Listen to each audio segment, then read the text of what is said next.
So we're watching a piece on John Verley, a gentleman who overcame cancer, and it really brought him closer to Christ throughout that whole ordeal. And it's a piece that's really interesting to me because, it was a piece that we really, really stressed one of our secret weapons pre-production. When we were going through the budget and trying to figure out how to allocate everything, we realized that we really didn't have that much time with John. He was flying in, he was going to be here for about a day and a half, and then he was going to fly home. And we didn't really want to spend a ton of money to send a crew out there, so we had to make sure we got everything that we needed with him while he was here for that day and a half. So we had a phone call with him beforehand.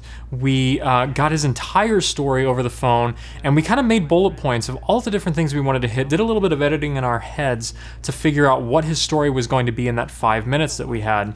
And then what we did is we broke down the script and kind of figured out what scenes we wanted to hit in particular. So we had some of these great locations in St. John's, Indiana, the Shrine of Christ's Passion, where they have life-size Stations of the Cross. We filmed at a couple beautiful churches, one that was falling apart, one that wasn't. And all of these spots were very, very intentional because we wanted to hit particular scenes that were maybe symbolic in his life. We'll see in a little bit and watch for it. So it's a shower, and he's not talking about actually taking a shower in the piece. He's talking about a shower of grace from our Blessed Mother, but we use things like that symbolically.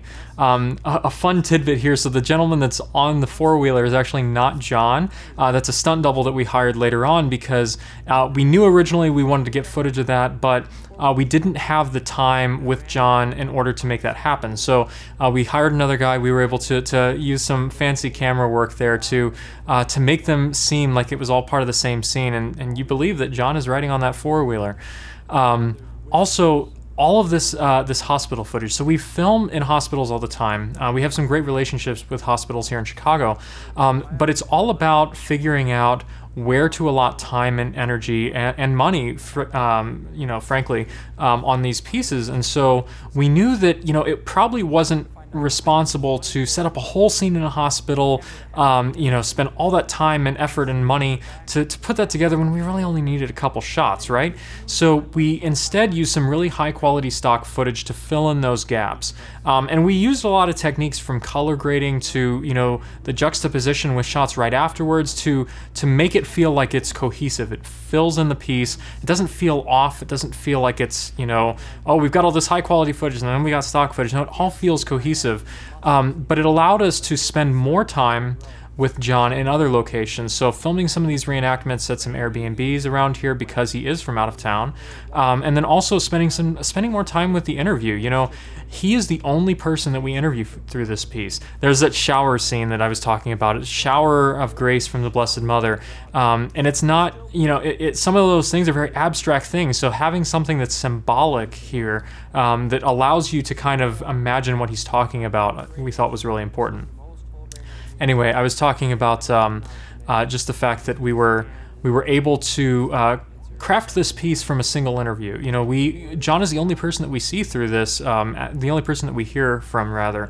And a lot of times we would have other supporting interviews, parents and people like that who talk about the experience, but really this was about what John was going through. It was his internal struggle, and so we thought it was important to primarily focus on him through all of this. And so we sat down with him for a couple hours and just had him tell his story. And then in editing, we made sure that we let the piece breathe. It doesn't feel rushed. It doesn't feel overly long, but we wanted to have all of what he was saying sink in. And so we tried to make sure that there was a good balance there with the music, emphasizing certain elements, with a cohesive lighting scheme, things that really allowed you to focus on what he was saying and take in what he was saying. I also just, on a personal level, love the juxtaposition here of St. Boniface, the abandoned church that you saw a couple minutes ago, with the beautiful St. Paul's that you just saw there, which we actually used St. Paul's to film The Veil Removed, so we've used it a few times, have a great relationship with them. But the juxtaposition of those two churches, the decrepit, falling apart church to symbolize, his broken faith, and then the beauty that you see here to show off the fact that he has a renewed vigor. So we really enjoyed working with John on this piece. It's always a joy to just be able to tell a strong story. and to be able to spend time with this person's story and letting it breathe. And it also just shows you the importance of pre-production in a piece. So looking forward to watching the next piece with you guys.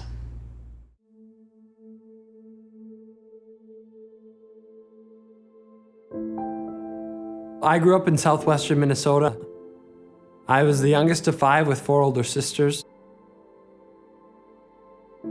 In my faith, I was a really good actor. I was really good at putting on the face of a Catholic.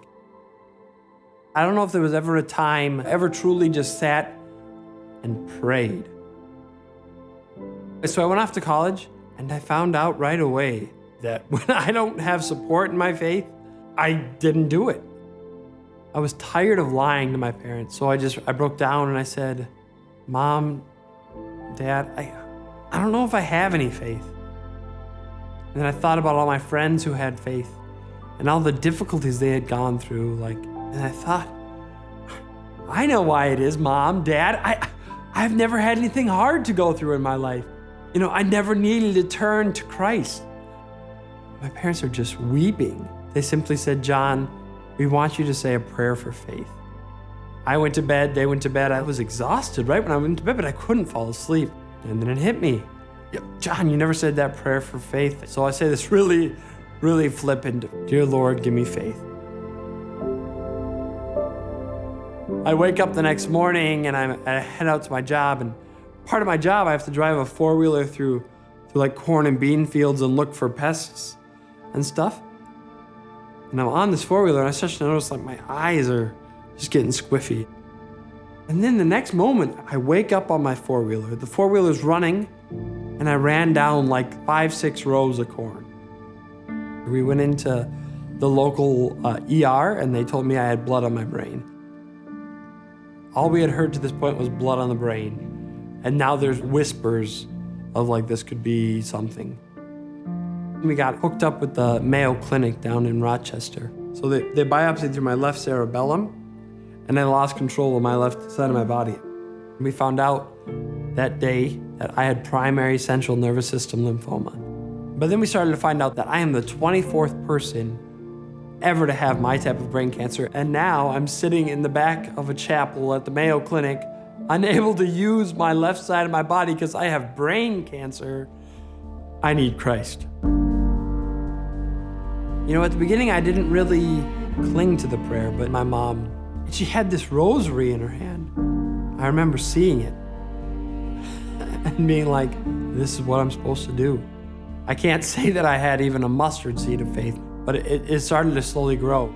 So we go to Lourdes, right? And I get there, and it's rainy, everything's wet and cold. And they walk me into the water, and I'm in there, and I'm shivering, right? He takes a pitcher of water, and then he pours it over my head. It was like this warm shower of water. I still believe to this day that it was Our Lady, right? Just pouring her love on me. And so we go on, and by the end of the radiation, I had received the most whole brain radiation they have ever given out at the Mayo Clinic. And we do a scan, and there's no visible sign of cancer. So I'm given the token words, John, you are in remission. I had just a regular checkup where I went in and I was getting an MRI. There was still no signs of cancer, which is great. But there was shadowing on the brain. Shadowing on the brain means that there's a chance for dementia. There was this church, and I went in there, and I just screamed. I was so angry. And I was yelling at the tabernacle. I was yelling at the statues of Mary. I come back 6 months later, and I'm sitting in the doctor's office. And the doctor pulls up the scan, and he's like, oh, about last time? I think they misread the scan. Once again, God was like, well, you need to trust me. My cancer has brought me to this place that I need to share the love of Our Lady through our Lord with everyone I meet. God blessed me so many times, and He's put me through the ringer. I think I'll always trust Him now, even in the darkest points. I'm giving talks on my cancer, and not really on the cancer, but what happened afterwards, right? Finding this call I have to share the immense love that I found. I now know why I got brain cancer. I now know why I survived brain cancer. It's to love. It's to share my love. It's to share my story. It's to bring people to Christ.